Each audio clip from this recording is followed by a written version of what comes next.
Hello everyone, welcome to V for you affairs. V for you affairs की इस video में हम करेंगे नोबेल प्राइज़।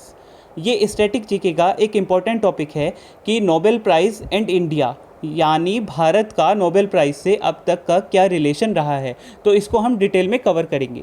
तो चलिए स्टार्ट करते हैं। सबसे पहले नोबेल प्राइज़ के बारे में कुछ चीज़ें जान लेते हैं कि नोबेल प्राइज़ होता क्या है। और जो ये नोबेल प्राइज़ के ऊपर आप फ़ोटो देख रहे हैं, ये किसकी है? ये एक साइंटिस्ट थे जिनका नाम था एल्फ्रेड नोबेल। तो ये फ़ोटो तो उन्हीं की है। एल्फ्रेड नोबेल, जब इनकी डेथ हुई 1896 में, तो उससे पहले 1895 में 27 नवंबर 1895 को एल्फ्रेड नोबेल ने अपनी विल साइन की। ठीक है, इन्होंने अपनी विल साइन की मरने से पहले, जिसको वसीहतनामा भी बोलते हैं। इनके पास बहुत सारा पैसा था, क्योंकि ऐसा माना जाता है, ऐसा माना किया जाता है, इन्होंने अपने लाइफ में बहुत सारी डिस्कवरीज़ की। ऐसा माना जाता है 150 से ज़्यादा इन्होंने अपनी लाइफ में डिस्कवरीज़ की।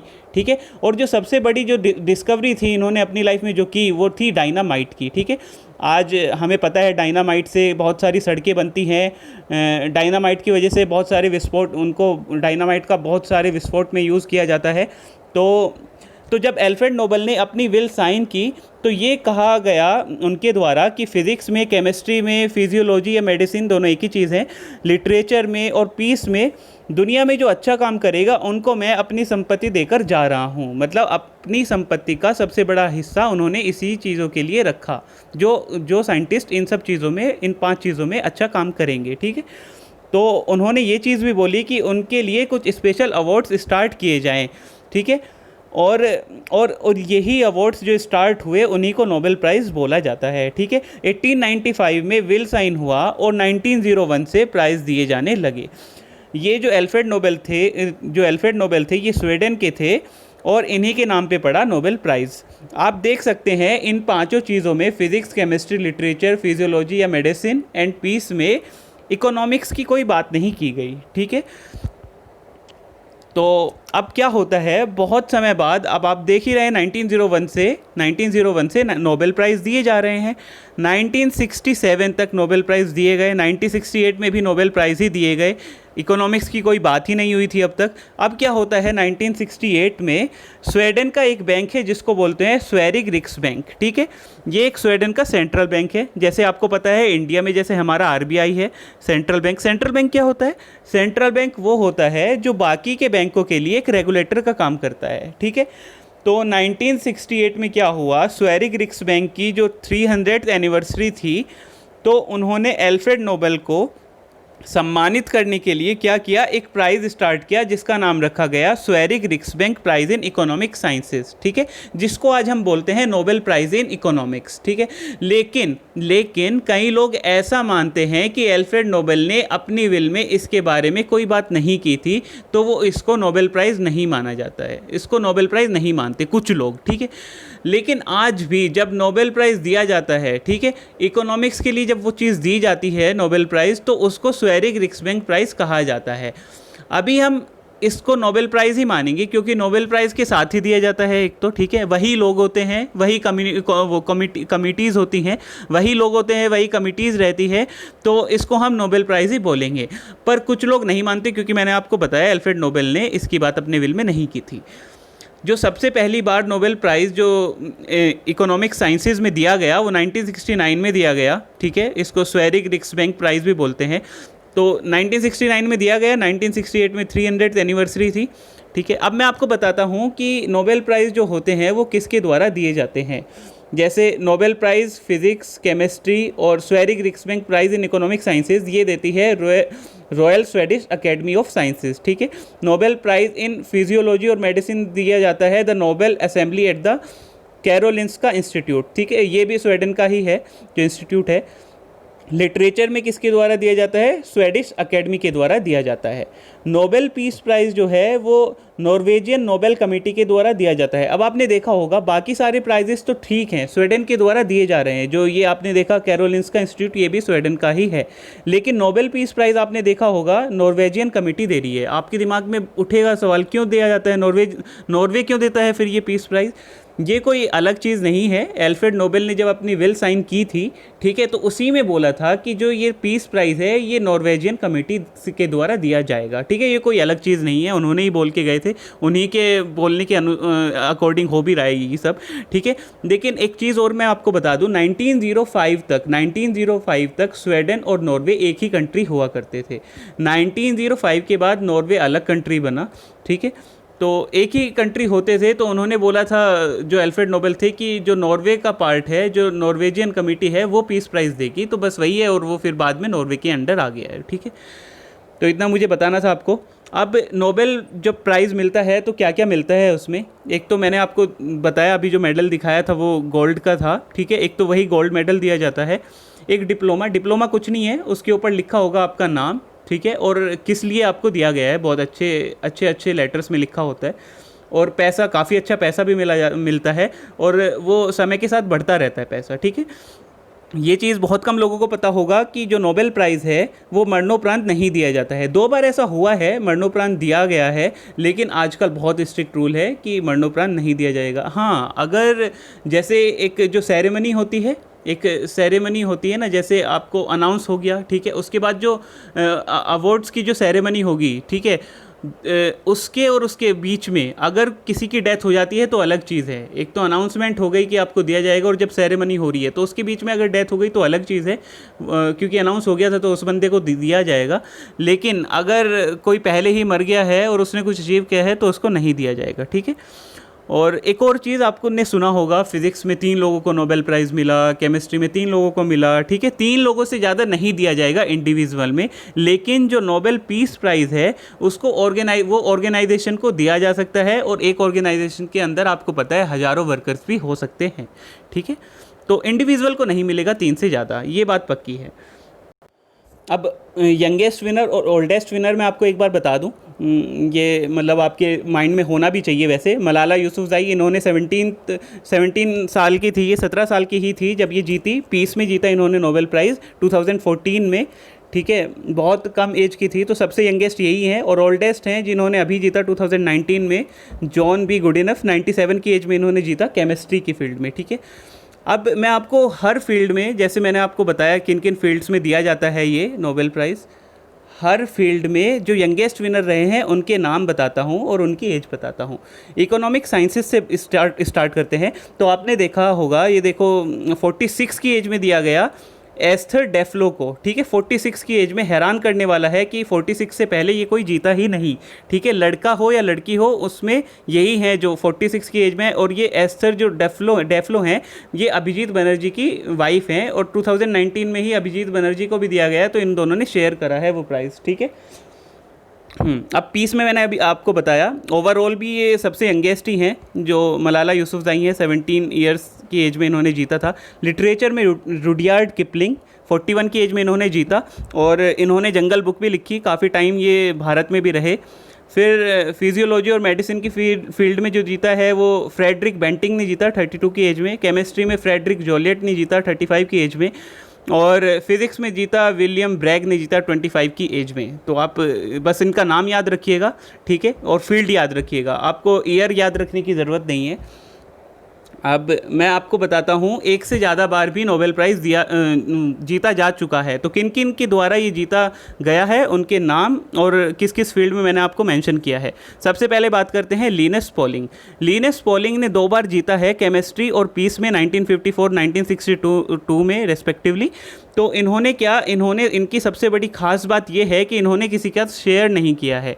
जो नोबेल प्राइज़ जीते गए हैं, औरों ने भी जीते हैं, अलग अलग फील्ड में जीते हैं, इन्होंने अलग फील्ड में जीता है, सबसे अच्छी अचीवमेंट तो यही है इनकी, और किसी के साथ शेयर नहीं किया है, ठीक है। 2 अलग अलग फील्ड में तो मैडम क्यूरी ने भी जीते हैं, लेकिन उन्होंने शेयर किया था फिजिक्स वाला जो है, उन्हीं पे आते हैं अभी। तो इनका सबसे अच्छा अचीवमेंट यही है, दोनों अलग अलग फील्ड में और किसी के साथ शेयर नहीं किया है, लिनस पॉलिंग ने, ठीक है। फिर आते हैं ग्रेट साइंटिस्ट जो थी मैडम मैरी क्यूरी, ठीक है। इन्होंने फिज़िक्स में जीता 1903 में।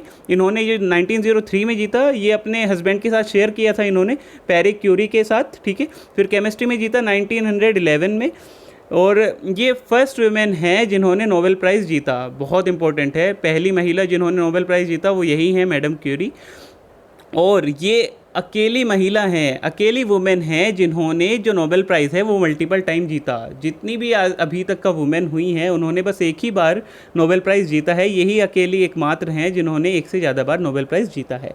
ठीक है, उसके बाद बात करते हैं जॉन बार्डेन की। ठीक है, इन्होंने फिज़िक्स में जीता है 2 बार, 1956 में और 1972 में। ठीक है, अब आगे देखते हैं हम एफ सांगेर को देखते हैं। इन्होंने केमिस्ट्री में 2 बार जीता है, 1958 और 1980 में। ठीक है, आईसीआरसी क्या है? ये international committee of the red cross है।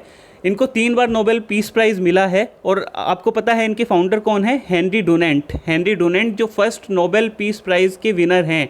बहुत इंपॉर्टेंट क्वेश्चन है, first Nobel peace prize winner कौन है? Henry Dunant. और जो किसके फाउंडर भी हैं? ICRC, international committee of the red cross. ठीक है, इसने 3 बार जीता है पीस में, तीनों बार जीता है 1917, 1944, 1963। एकमात्र ऑर्गेनाइजेशन कमेटी है जिसने 2 से ज़्यादा बार जीता है। ये बहुत इंपॉर्टेंट चीज़ है। ठीक है, और 8 मई को हम वर्ल्ड रेड क्रॉस डे भी मनाते हैं। किसकी बर्थ एनिवर्सरी पे? हेनरी डुनेंट की। ठीक है, यूएनएचसीआर क्या है? United Nations high commissioner for refugees. ठीक है, इसने भी 2 बार जीता है, 1954 और 1981 में, लेकिन 3 बार आईसीआरसी ने ही जीता है। अब हम फाइनली भारत के अंदर आते हैं कि इंडियन लोगों ने किस किस ने जीता है। सबसे पहले मैं बात करूंगा जो भारत के जिनके पास नागरिकता थी। ठीक है, ये भारत मैंने 3 पार्ट्स में डिवाइड करा है इंडिया लोगों को। तो जिनके पास जब नोबेल प्राइज़ दिया गया और उनके पास भारत की नागरिकता थी, तो पहले उन लोगों की बात करते हैं। तो जो हमारे फर्स्ट इंडियन थे जिनको नोबेल प्राइज़ मिला उनका नाम था रविन्द्रनाथ टैगोर। ठीक है, वो इनको लिटरेचर की फील्ड में मिला 1913 में। गीतांजलि के लिए मिला उनको, कविताओं का उनका संग्रह था जिसको गीतांजलि बोलते हैं, उनके लिए उनको दिया गया। ठीक है, नेक्स्ट आता है सीवी रमन। इन्होंने फिज़िक्स में जीता 1930 में। इन्होंने एकमात्र हैं जिन्होंने नोबेल प्राइज़ भी जीता है और भारत रत्न भी इनको दिया गया है। इनको किस लिए दिया गया था?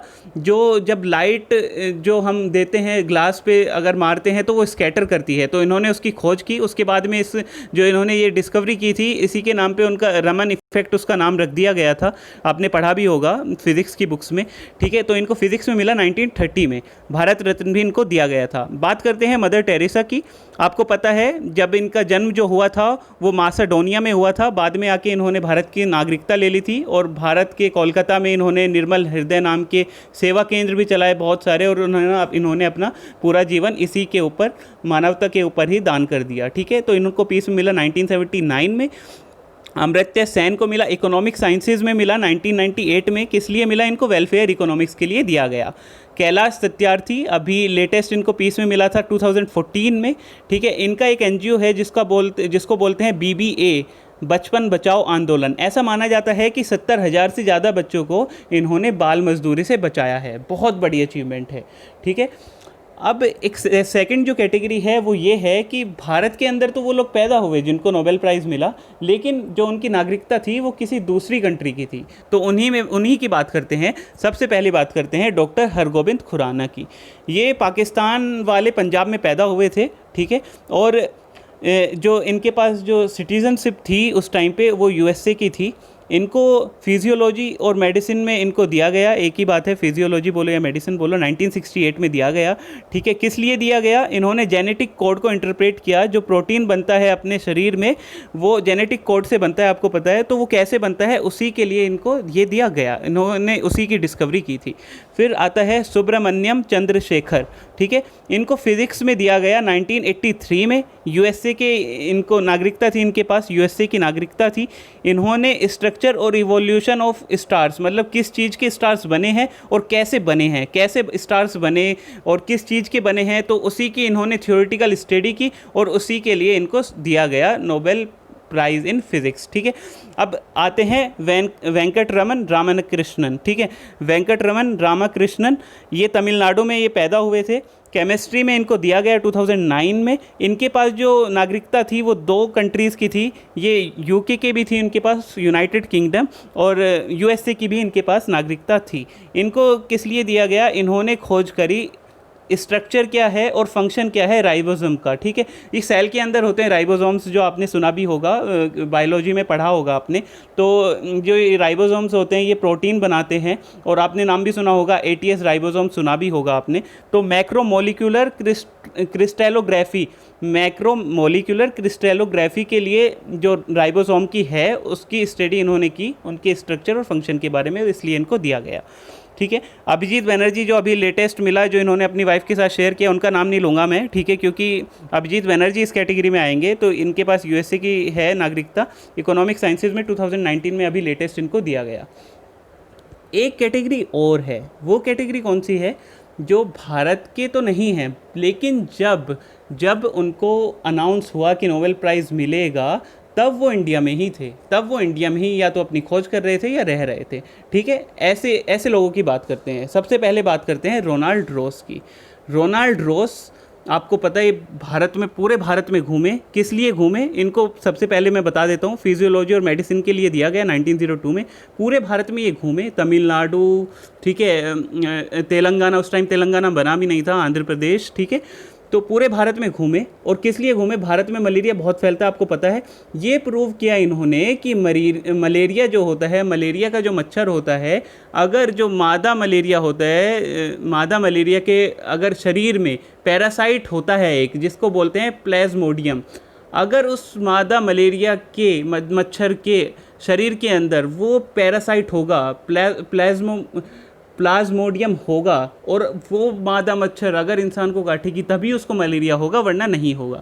तो ये बहुत बड़ी खोज थी उस टाइम पे, तो उसके लिए इनको दिया गया फिजियोलॉजी या मेडिसिन में, ठीक है।